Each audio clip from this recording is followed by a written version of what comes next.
저희는 지난 시간 남유다의 왕 아비암과 아사, 그리고 북이스라엘의 나답과 바아사에 대해서 살펴봤습니다. 선생님 혹시 괜찮으시면 바로 띄워주시면. 특히 남유다 왕 아사 왕은 아버지 아비암과는 다르게 다윗같이 여호와 보시기에 정직하였다라는 이러한 인정과 칭찬을 받습니다. 그는 자신의 할머니까지도 폐위시킬 정도로 하나님을 사랑했던 사람이었음을 잘 알 수가 있었지요. 안타까운 것은 그 마음이 그의 통치 말년쯤에는 바뀌어 버립니다. 그래서 발에 병이 들어 죽게 되는 이런 안타까운 마지막을 맞이했다는 것 빼고는 아사 왕은 나름 악으로 이어져 갈 수 있는 그 연대를 끊었다는 점에서 하나님께서 다윗 왕조를 사랑하신다는 것을 잘 알 수가 있었죠. 그리고 우리는 지난 시간 바아사, 이스라엘의 왕 바아사에 관한 이야기를 하다가 멈췄습니다. 그리고 그 나머지 이야기를 이어가려고 합니다. 바아사는 북이스라엘의 악한 왕 나답을 암살합니다. 잠시 후에도 살펴보겠지만 이스라엘의 왕조가 이렇게 암살로 왕조가 바뀌는 일들이 종종 있는 것을 보게 됩니다. 암살로 왕이 된 첫 번째 사람이지요. 그 역시 여호와 보시기에 악을 행하였고 여로보암의 죄를 그대로 따라 행했다. 성경은 그렇게 기록하고 있습니다. 이 바아사가 여로보암의 집안을 멸하고 왕권을 탈취한 것은 하나님의 뜻이나 계획, 또 그 하나님을 높이고 제대로 경배하기 위한 것 아니었습니다. 단지 그의 정치적인 야심과 그리고 탐욕 때문이었습니다. 그렇기 때문에 사실 이 바아사에게서 정의나 공의 이런 것들을 기대할 수는 없었던 거지요. 바아사의 통치는 특별히 종교적인 면에서의 개혁과는 전혀 상관이 없었습니다. 오히려 성경에서 기록하고 있는 것처럼 더 심한 그리고 죄악을 행했을 뿐입니다. 그런 바아사에게 하나님은 선지자 예후를 보냅니다. 저는 아무리 생각해도 하나님께서 정말 우리들에게 또 이 이스라엘에게도 계속해서 기회를 주시는 것, 이것이 하나님의 사랑과 은혜가 아니겠는가 생각을 합니다. 하나님께서 철저하게 악을 행하는 바아사에게 예후라고 하는 선지자를 보내신 것, 물론 그 메시지는 바아사 집안의 멸망과 모든 사람들이 죽게 될 것이라는 그러한 내용이었습니다. 그런데 우리가 언제나 보아 알듯이 그러한 내용의 저주에 가까운 선언을 들었다 하더라도 바아사가 그 자리에서 무릎을 꿇고 하나님 잘못했습니다, 용서해 주십시오, 내가 하나님의 뜻에 순종하여 살겠습니다 라고 했다면 하나님께서 그 일을 멈추실 거예요. 유다왕 아비암에게도 그렇게 하셨지 않습니까? 그런데 이러한 하나님의 경고의 메시지와 그리고 하나님의 마지막 기회를 대부분 이스라엘 왕들은 걷어차 버립니다. 무시합니다. 귀담아 듣지 않습니다. 바아사도 마찬가지였습니다.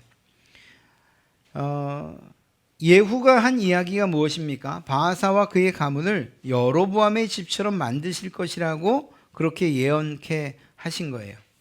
우리가 읽지는 않았습니다만 하나님께서 바아사를 어떻게 대하셨는가에 대해서 1절부터 3절, 그러니까 16장 1절부터 3절에는 잘 기록하고 있습니다. 제가 이 세번역 성경으로 읽어드리면 이렇습니다. 주님의 말씀이 하나니의 아들 예후에게 내려서 바아사를 두고 이렇게 말씀하셨다. 나는 너를 먼지 속에서 이끌어내어서 내 백성 이스라엘의 통치자로 삼았다. 그런데 너는 여로보암과 같은 길을 걸어서 내 백성 이스라엘로 하여금 죄를 짓게 하고 그 죄 때문에 내 분노를 사는구나. 내가 바아사와 그의 가문을 쓸어버리겠다. 그리하여 내 가문을 느바세 아들 여로보암의 가문처럼 만들겠다. 여러분, 하나님께서 바하사를 처음 왕으로 세울 때 어떤 마음으로 세웠는가를 잘 나타내 주고 있어요. 그리고 그 당시, 아니 이후에도 하나님께서 이스라엘 백성들, 범죄하고 악행을 행하는 그 이스라엘을 어떻게 생각하고 계신가도 이 구절에 잘 나타나 있어요. 바하사를 부르실 때에 그 바하사를 무엇이라고 이야기하고 있는가? 먼지 가운데에서, 티끌 가운데서 너를 이끌어냈다. 정말 아무 보잘것없는, 쓸데없는 그러한 모습 가운데에서 하나님이 불러 왕으로 세우셨다라는 거예요. 그렇게 중요한 사람으로, 별 볼 일 없던 바하사를 중요한 자리에 앉히신 분이 하나님이신 것이죠. 그것과 동시에 이스라엘 백성들을 무엇이라고 표현하고 있습니까? 내 백성 이스라엘, 내 백성 이스라엘. 반복해서 말씀하세요. 아니 그렇게 끊임없이 범죄하고 악을 행하는데, 하나님께로부터 등을 돌리고 하나님을 배반하는데, 그럼에도 불구하고 하나님은 내 백성 이스라엘을 위해서, 내 백성 이스라엘을 위해서, 하나님의 끊임없는 사랑과 그분의 인애를 우리는 이러한 구절구절에서 살펴볼 수가 있는 거예요. 그렇게 보잘것없는 자를 왕의 자리에 앉히시고 백성들을 통치하게 하셨는데, 바하사는 이러한 하나님의 기대를 저버립니다. 이스라엘 백성들로 하여금 돌이켜 하나님께로 돌아오게 하시기를 원하여 그 자리에 앉혔는데, 백성들을 돌아오게 하기는커녕 자신 이 바하사가 더 멀리 하나님께로부터 떠나 죄악을 행하고 있었던 것입니다. 그러니 이 예후를 통해서 하신 이 경고의 메시지가 그의 집안에 그대로 이루어질 수밖에 없는 거지요. 그렇게 아무런 변화도 없이, 회개함도 없이 그는 죽게 됩니다. 그리고 그의 아들 엘라가 왕이 되지요. 그런데 그의 통치 기간은 단 2년에 불과합니다. 북이스라엘 왕 엘라는 남유다 왕 아비암의 아들 아사처럼 아버지와는 다른 하나님과 백성들 앞에 의로운 왕으로 살았을까요? 안타깝게도 그렇지 않습니다. 성경은 그가 다윗의 길을 따랐는지 여로보암의 길을 따랐는지에 대해서 따로 기록하고 있진 않아요, 사실. 그런데 그의 인생의 마지막을 보니까 다윗의 길을 가지 않은 것만큼은 분명합니다. 오히려 성경에서 무엇이라고 분명히 말하고 있지 않지만 그의 마지막 처참한 죽음의 모습을 보니까 그가 하나님 앞에 여전히 악을 행했던 아버지의 길을 따라가고 여로보암의 길을 따라갔던 것을 알 수가 있습니다. 왜냐하면 북이스라엘의 역사 가운데에서 두 번째로 암살당한 왕이 바로 엘라입니다. 첫 번째 암살당했던 나답은 그나마 전쟁 가운데에서 전쟁에 패배하고 처형을 당하는 이런 방식이었어요. 그런데 이 엘라는 그 마지막을 보면 야, 이거 참 허랑방탕한 삶을 살았구나, 이렇게 이야기할 수밖에 없습니다. 엘라의 신하였던 시므리가 그를 암살할 때 그 당시의 모습을 성경은 어떻게 기록하고 있는가? 9절과 10절 말씀을 보면 엘라가 디르사에 있어 왕궁 맡은 자 아르사의 집에서 마시고 취할 때에, 진탕 먹고 마시고 취한 상태였어요. 아니 국정을 돌봐도 모자를 그러한 시간에 이런 지경에 있었던 것입니다. 그 신하 곧 병거 절반을 통솔한 지휘관 시므리가 왕을 모반하여 시므리가 들어가서 그를 쳐 죽이고 그를 대신하여 왕이 되니 곧 유다의 아사왕 제27년이라. 계속해서 남유다에는 변함없이 아사가 통치하고 있다는 것을 이야기하고 있죠. 어찌되었거나 이렇게 엘라는 자신에게 주어진 왕의 직분과 그 책임을 다하지 못한 채 허랑방탕하게 술 취한 채로 그만 죽고 맙니다. 암살당한 것이죠.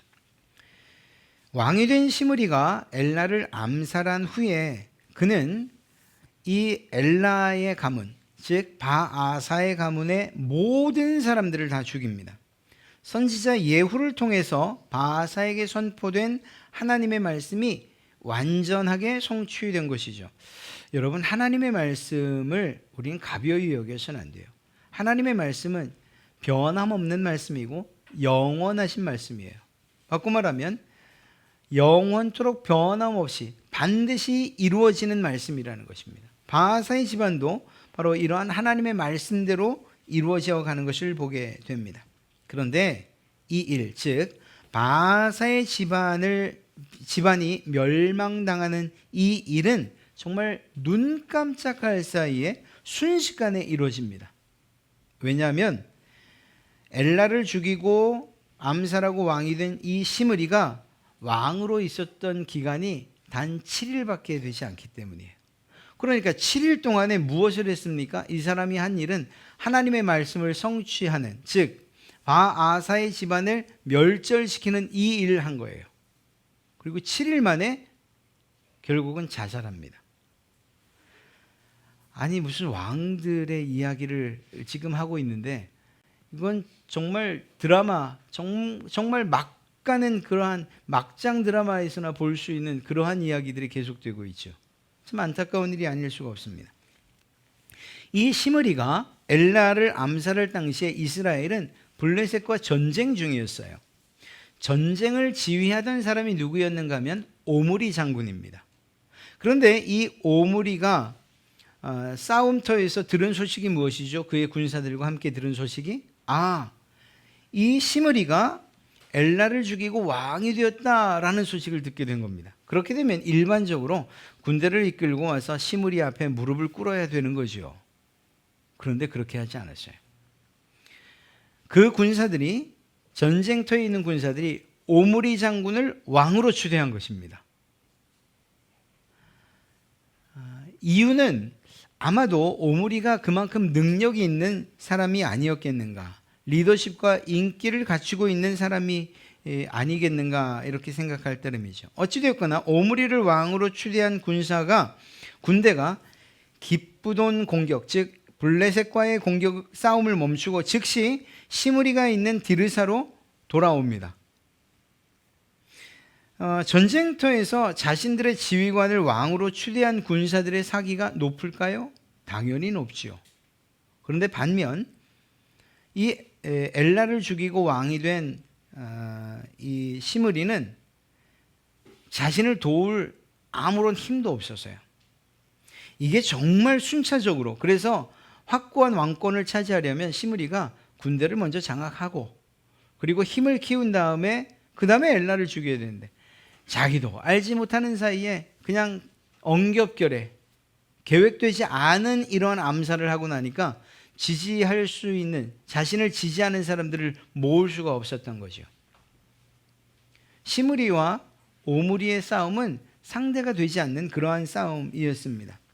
결국 전쟁에 이길 수도 없고 더 나아가 자신의 왕위를 지킬 수도 없다는 사실을 인지했던 이 시므리는 스스로 궁에 불을 지르고 자살을 하게 됩니다. 그렇게 시므리의 7일 천하가 끝나고 맙니다. 어떻게 보면 이 시므리가 왕이 되었던 것, 그것은 하나님께서 선언하셨던 바아사와 엘라의 집안을 멸절시키기 위한 그러한 하나님의 일하심이 아니었는가 생각합니다. 그러면 아무리 힘이 없는 상황에서 시므리가 왕이 됐다 하더라도 7일은 너무하지 않냐 하는 거예요. 그런데 정말 이상한 생각이 드는 것 한 가지가 무엇인가 하면 이 시므리 왕의 죽음과 멸망에 대한 성경의 평가입니다. 그의 죽음은 우리가 지금 살펴본 것처럼 좀 더 준비하지 못한 것, 군사력을 장악하지 못한 것, 자신을 지지하는 지지 기반을 마련하지 못한 것, 뭐 이런 것에서 찾아야 되지 않습니까? 아무런 힘이 없는 상태에서 즉흥적으로 암살한 것, 이런 것들을 그런 것에서 이 시므리의 죽음과 그 멸망의 원인을 찾아야 되는 것 아닙니까? 그런데 성경은 그렇게 말하지 않습니다.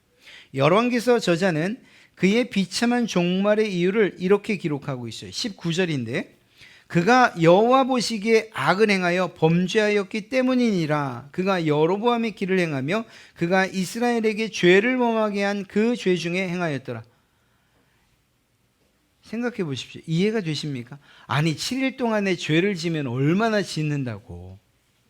여호와 보시기에 악을 행하였다. 아니 그리고 자신이 행한 일은 하나님의 말씀을 성취시킨 일이잖아요. 그런데 성경의 평가는 매우 냉혹하게 그가 여호와 보시기에 악을 행하고 범죄하였다라고, 그것 때문에 시므리가 죽었다고 이야기하고 있다니까요. 이 부분에 대해서 성경학자들은 두 가지 의견을 내놓습니다. 두 가지 정도로 해석을 하죠. 첫째는 이스라엘 왕들에 대해서 일반적으로 저자가 적용하던, 평가할 때 적용하던 그 말, 여호와 보시기에 악을 행하였더라라는 이 문장을 관용구처럼 사용하였을 것이다. 그래서 이스라엘 왕들의 죽음에 여호와께서 보시기에 악을 행하였다, 여호와께서 보시기에 악을 행하였다, 이렇게 늘상 쓰던 말들을 기록했던 것이다, 이렇게 이야기하는 분들도 계셔요. 그런데 그 말은 만약에 그것이 사실이라고 하면 성경을 기록한 저자의 진정성이 의심받을 수밖에 없죠.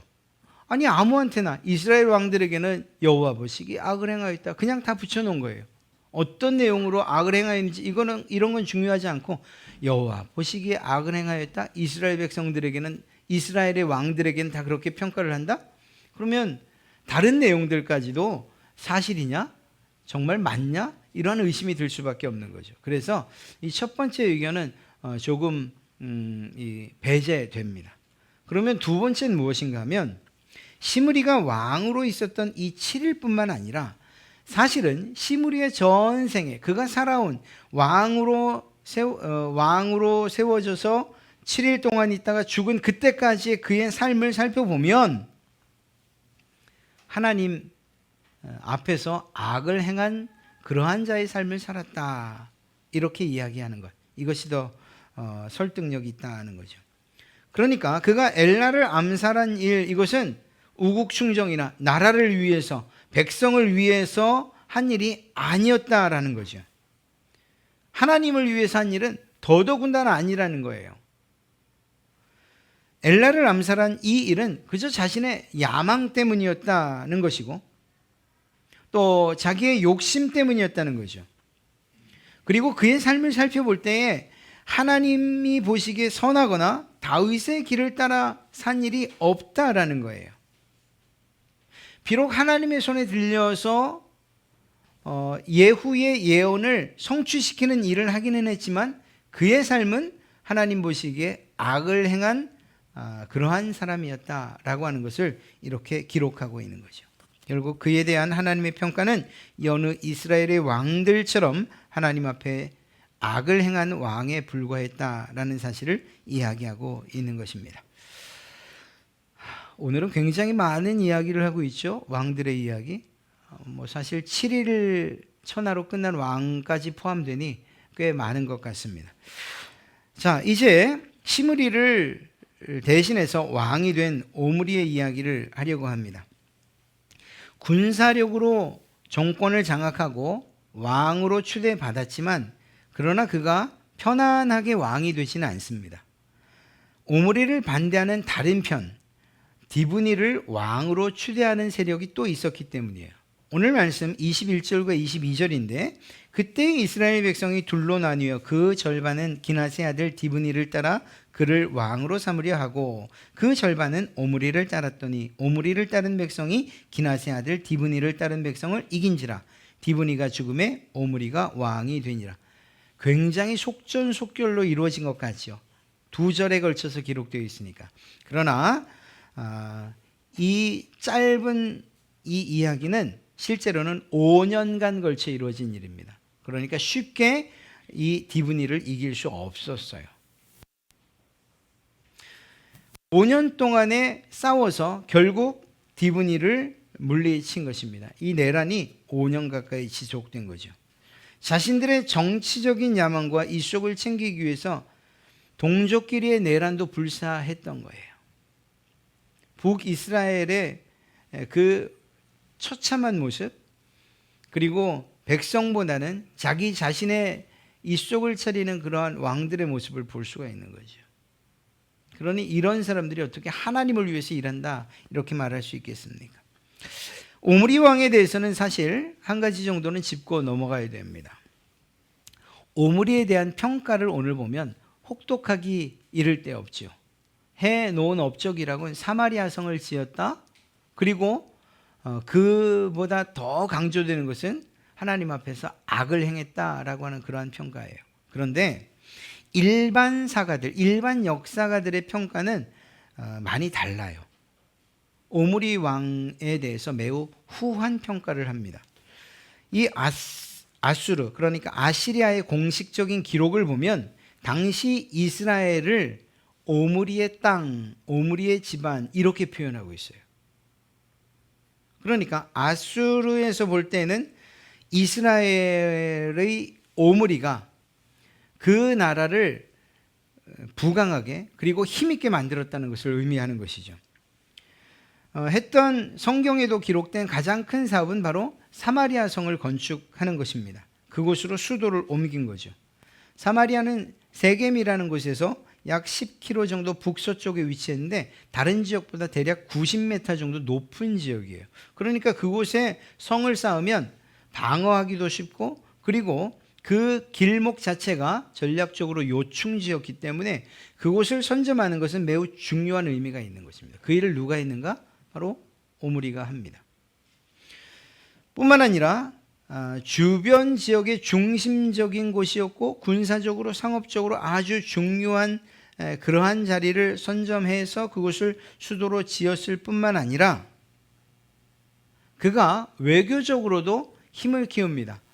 여기에 등장하는 사람이 바로 두로인데 여러분 두로는 이미 우리가 잘 알고 있잖아요. 다윗과 솔로몬을 도왔던 왕이었어요. 그러한 나라였어요.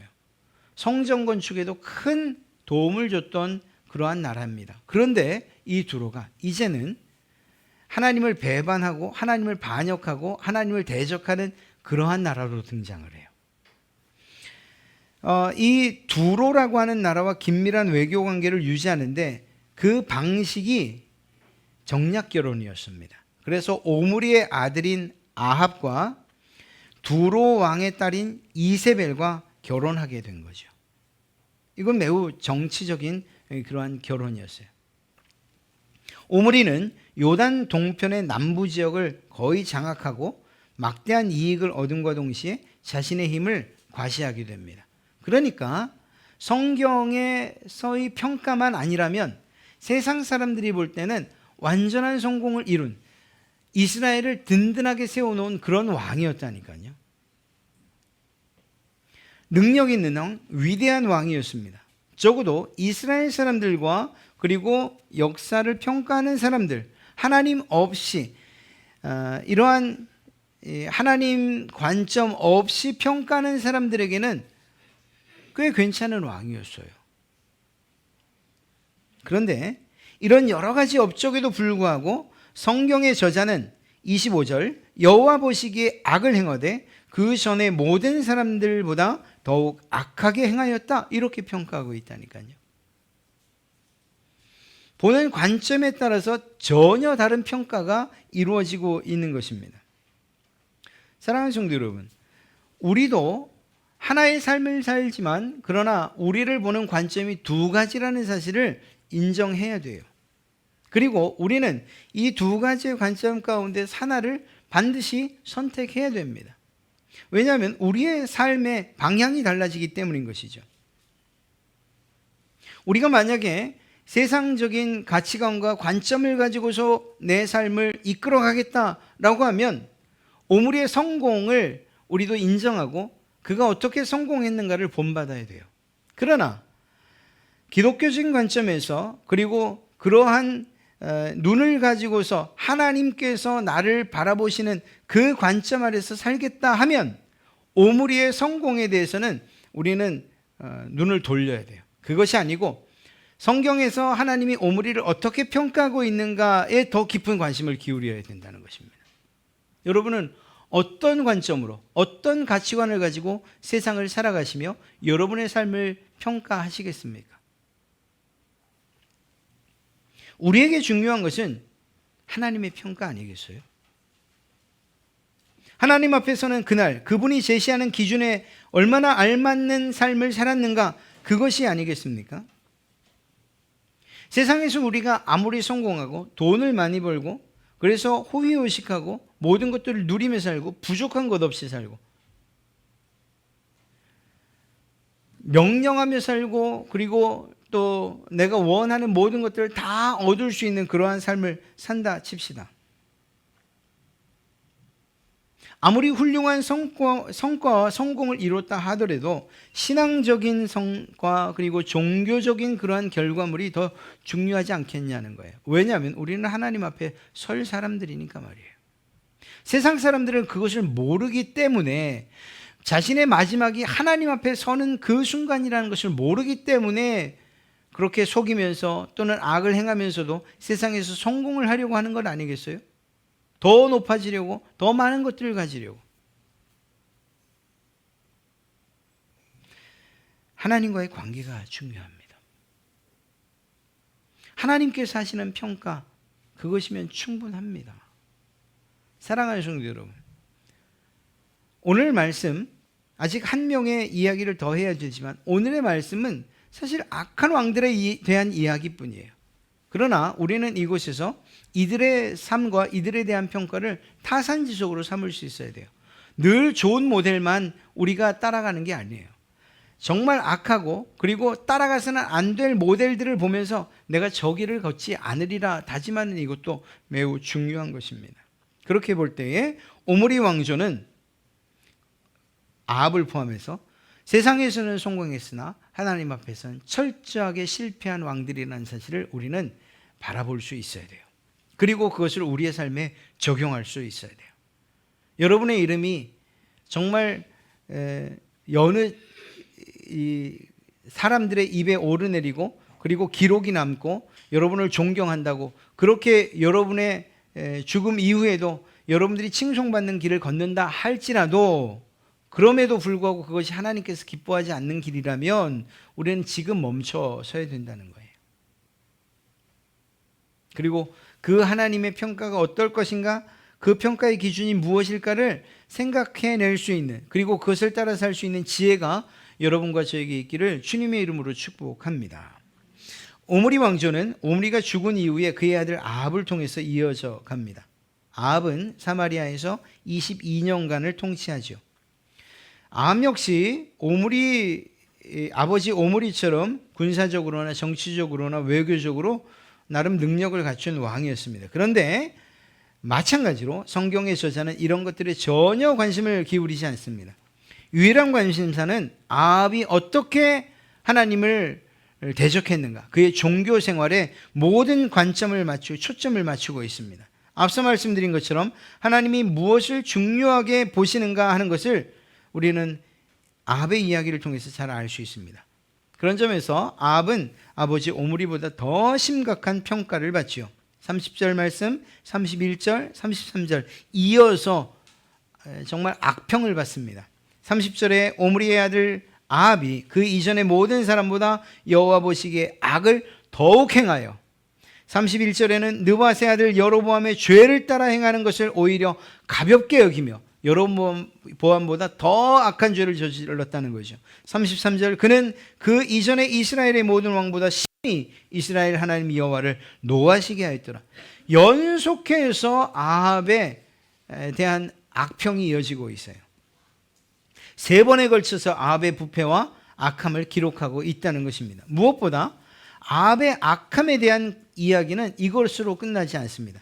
이제 앞으로 저희가 21장까지 22장 돼서나 남유다의 왕이 다시 등장을 해요. 그러니까 그 전까지는 이 아합의 이야기를 계속하게 될 거예요. 물론 그 이야기를 하면서 엘리야의 이야기를 함께 해나갈 것입니다.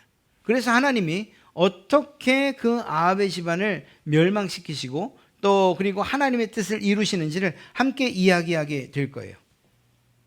그러나 왜 이런 지경에까지 놓이게 되었을까 하는 것은 한 번쯤 생각해 봐야 되죠. 앞서 말씀드렸던 것처럼 아합의 아버지였던 오므리가 자신의 아들을 두로 왕의 딸과 정략적인 결혼을 시키면서부터 이스라엘의 타락이 가속화되었다, 이렇게 말할 수 있습니다. 이 이세벨이 아합의 묵인하에 이스라엘을 바알과 아세라의 나라로 만들어 버린 거예요. 그리고 그것에 대한 이야기를 이제 우리는 보게 될 것이고요. 하나님에 대한 배교는 더 강력해져 갔습니다. 말씀드린 것처럼 성전 건축을 힘써 도왔던 두로와 시온이 아합 이후에 등장하는 선지자들에 의해서 어떤 이야기를 듣습니까? 어떤 선언을 듣습니까? 멸망할 것이다. 강력한 비난과 심판에 대한 예언을 이 이후로 하게 됩니다. 그러니까 두로도 그들의 자신들의 신을 버리지 못했던 거죠. 하나님을 도왔지만 그러나 하나님을 섬기지는 않았던 것이에요. 왕들의 영적 타락은 당연히 백성들의 종교적인 타락으로 이어질 수밖에 없었습니다. 그 한 가지 예를 오늘 이야기하고 있어요. 하나님의 말씀에 불순종하고 있는 백성들의 이야기를 전하고 있습니다. 바로 히엘이라고 하는 사람인데요. 여리고성을 재건합니다. 그런데 이것은 여호수아에 의해서 하나님께서 금지하신 거예요. 여호수아서 6장 26절 말씀을 보면 여호수아가 그때 맹세하게 하여 이르되 누구든지 일어나서 이 여리고성을 건축하는 자는 여호와 앞에서 저주를 받을 것이라. 그 기초를 쌓을 때에 그의 맏아들을 잃을 것이요 그 문을 세울 때에 그의 막내 아들을 잃으리라 하였더라. 이것은 여호수아를 통해 선포된 하나님의 말씀입니다. 그런데 이 말씀대로 히엘은 성의 기초를 놓으면서 맏아들 아비람을 잃었고 성문을 달면서 막내 아들 수굽을 잃습니다. 그러니까 이 성은 어떤 성이었을까요? 여리고성인 거죠. 그런데 히엘이 이런 희생을 당하면서까지 여리고성을 재건해야 될 이유가 있을까요? 그렇게 볼 때에 이 여리고성을 재건하는 일에 후원했던 자가 누구겠는가? 결국 아합이라는 이야기밖에 안 나오는 거예요. 아합에게 있어서 사실 가나안 전역에 있어서 이 여리고성의 전략적 중요성은 아주 컸거든요. 그러니까 히엘이라고 하는 사람의 맏아들과 막내 아들이 희생되어 가면서까지 여리고성을 재건했고 그 배후에는 결국 아합이 있었다. 이렇게 이야기할 수밖에 없는 거죠. 그러나 하나님 말씀보다 더 중요한 것이 어디 있겠어요? 그렇게 맏아들과 막내 아들이 죽었다라고 하는 이 사실은 하나님의 말씀은 변함없이 이루어진다는 것에 대한 증명이기도 합니다. 앞으로 22장까지 북이스라엘, 특히 아합에 대한 이야기만 하게 될 거예요. 엘리야 선지자를 포함해서. 후에 살펴보겠지만 남유다와 북이스라엘의 두 나라는 완전히 다른 길을 걷습니다. 남유다는 북이스라엘에 비해서 상대적으로 매우 평온하고 안정적인 그러한 통치가 지속됩니다. 반면 이스라엘은 시간이 흐를수록 마치 거센 풍랑에 휩싸이는 것 같은 그러한 지경에 놓이게 돼요. 불안함은 증폭됩니다.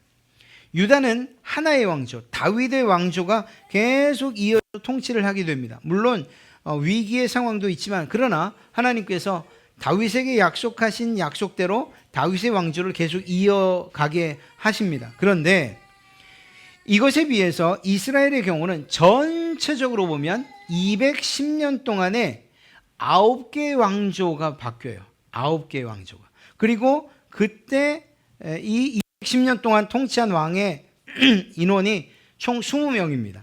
그러니까 평균 잡으면 한 왕조에 2명의 왕, 평균 잡으면 한 왕이 대략 10여 년 통치한 것에 불과해요.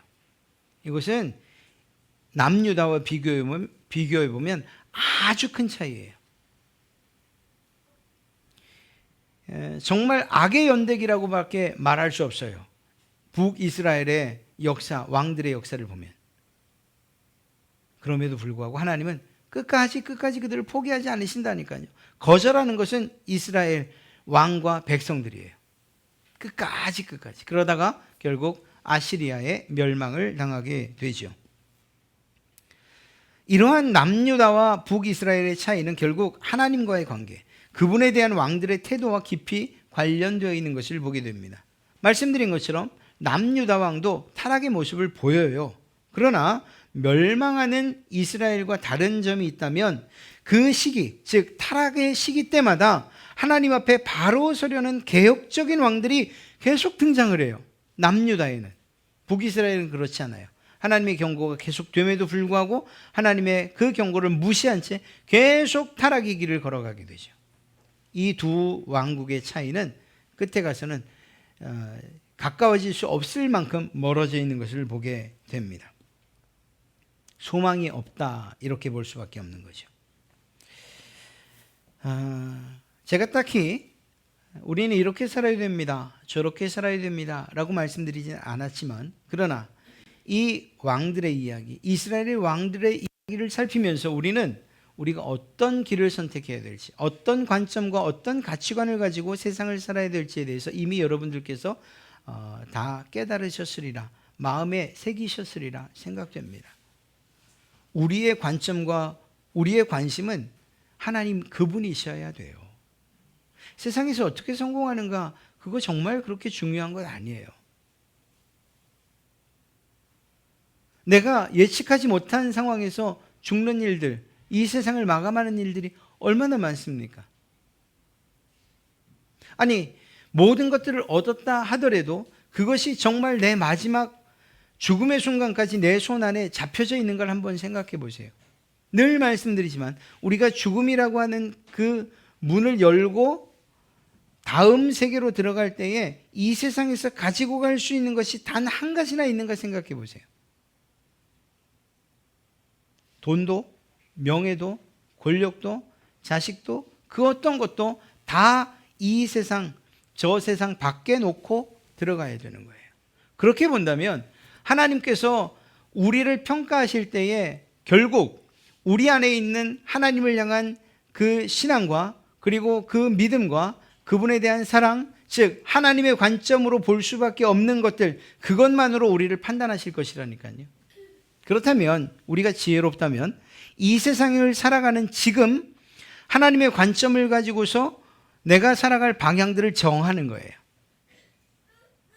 거짓과 속임수, 악함으로 재산을 모을 것이 아니라, 그리고 열심을 다해서 땀 흘리면서 수고하고 일하는 것, 그것이 우리의 인생의 최종의 목표가 될 것이 아니고, 하나님께서 나를 어떻게 평가하실 것인가 하는 이 점에 우리는 더 마음을 쏟아야 된다는 것입니다.